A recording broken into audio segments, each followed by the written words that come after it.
खत्म हुआ इंतजार। T20 वर्ल्ड कप का आगाज अब होने वाला है। Team India T20 world cup की तैयारियों में जुटी हुई है। आज भारतीय टीम T20 वर्ल्ड कप से ठीक पहले महत्वपूर्ण वार्म अप मैच खेलेगी। आप सोच रहे होंगे मुकाबला अगर वार्म अप का है तो ये महत्वपूर्ण कैसे हुआ। अब तक तो ये मुकाबला महत्वपूर्ण नहीं था। अब तक इंडियन टीम ने कई वर्ल्ड कप्स में कई वार्म अप मैच खेले हैं, लेकिन वो तो महत्वपूर्ण नहीं थे। तो आपको बता देता हूं कि यूएसए में पहली बार भारतीय टीम कोई मुकाबला खेल रही है। न्यूयॉर्क में पहली बार कोई मुकाबला खेल रही है। फ्लोरिडा में तो इंडियन टीम ने इससे पहले वेस्ट इंडीज के खिलाफ मुकाबले खेले हैं, लेकिन न्यूयॉर्क में कभी मुकाबला नहीं खेला है। जिस मैदान पर मुकाबला खेला जाएगा उस मैदान को सिर्फ कोच राहुल द्रविड़ और रोहित शर्मा ने देखा है। टीम के बाकी खिलाड़ियों ने उस मैदान तक को नहीं देखा है। वहां के डायमेंशंस खिलाड़ियों को नहीं पता, इसलिए ये वार्म अप मुकाबला बहुत ज्यादा अहम है। जी हां, वार्म अप मुकाबला अहम इसलिए है क्योंकि उस मैदान में सेट होने में भारतीय खिलाड़ियों को मदद मिलेगी। इसी मैदान पर भारतीय टीम इस वर्ल्ड कप में कई मुकाबले खेलेगी और इसलिए ये वार्म अप मुकाबला जरूरी है। वैसे तो इंडियन टीम का वार्म अप मैच बांग्लादेश के खिलाफ है।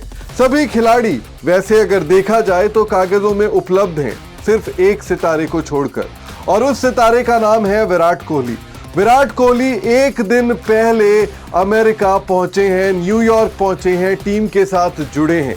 और चूंकि भारत और अमेरिका में बहुत ज्यादा टाइम डिफरेंस है, इसी वजह से उनको जेट लैग दूर करने में समय लगेगा। ऐसे में सबसे बड़ा सवाल इस वक्त उठ खड़ा हुआ है कि क्या विराट कोहली वार्म अप मुकाबला खेलेंगे। विराट कोहली एक दिन पहले ही अमेरिका पहुंचे हैं, एक दिन पहले ही टीम के साथ वो जुड़े हैं। अगर Virat Kohli warm up match नहीं खेलते तो इंडियन टीम की प्लेइंग 11 क्या होगी। अगर विराट कोहली खेलते हैं तो क्या वो सिर्फ बल्लेबाजी करेंगे। अगर बल्लेबाजी करेंगे तो किस पोजीशन पर बैटिंग करेंगे, ये भी एक बड़ा सवाल है। टीम इंडिया के 3 नेट सेशंस न्यूयॉर्क में हुए। पहले नेट सेशन में अधिकतर खिलाड़ियों ने हिस्सा लिया। ये वो खिलाड़ी थे जो पहले जत्थे में मुंबई से न्यूयॉर्क पहुंचे थे। दूसरे दिन वो खिलाड़ी थे जो पहले जत्थे में पहुंचे थे और जो दूसरे जत्थे में पहुंचे थे। और तीसरा प्रैक्टिस सेशन जो था वो ऑप्शनल प्रैक्टिस सेशन था। लेकिन इन तीनों ही प्रैक्टिस सेशन को अगर मिलाकर देखा जाए तो यहां पर इंडियन टीम के लगभग हर खिलाड़ी ने सिर्फ एक खिलाड़ी को छोड़कर प्रैक्टिस कर लिया है और वहां के कंडीशन से, वहां की सिचुएशन से एक्लिमेटाइज कर लिया है। और अब बारी है कि T20 वर्ल्ड कप से ठीक पहले वार्म अप मैच में खुद को गेम टेस्ट किया जाए, खुद को गेम रेडी किया जाए। वैसे तो ये सभी खिलाड़ी आईपीएल में T20 फॉर्मेट खेल रहे थे, लेकिन अमेरिका में मौसम अलग है, पिच अलग है, कंडीशंस अलग है और उसमें सेट होने के लिए इस वार्म अप मुकाबले से अच्छा कोई मुकाबला नहीं।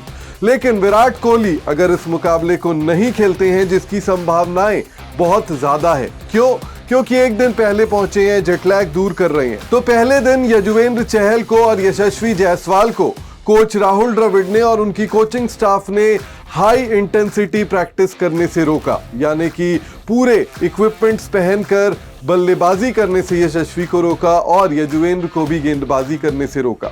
लाइट ट्रेनिंग उन्होंने की, लेकिन जब तक उनका जेट लैग दूर नहीं हुआ, जब तक वो पूरी तरीके से तरोताजा नहीं हुए, तब तक उनको प्रैक्टिस करने नहीं दिया गया। हालांकि अगर बात करें तो विराट कोहली एक अलग किरदार है। विराट कोहली की फिटनेस अलग स्तर पर है।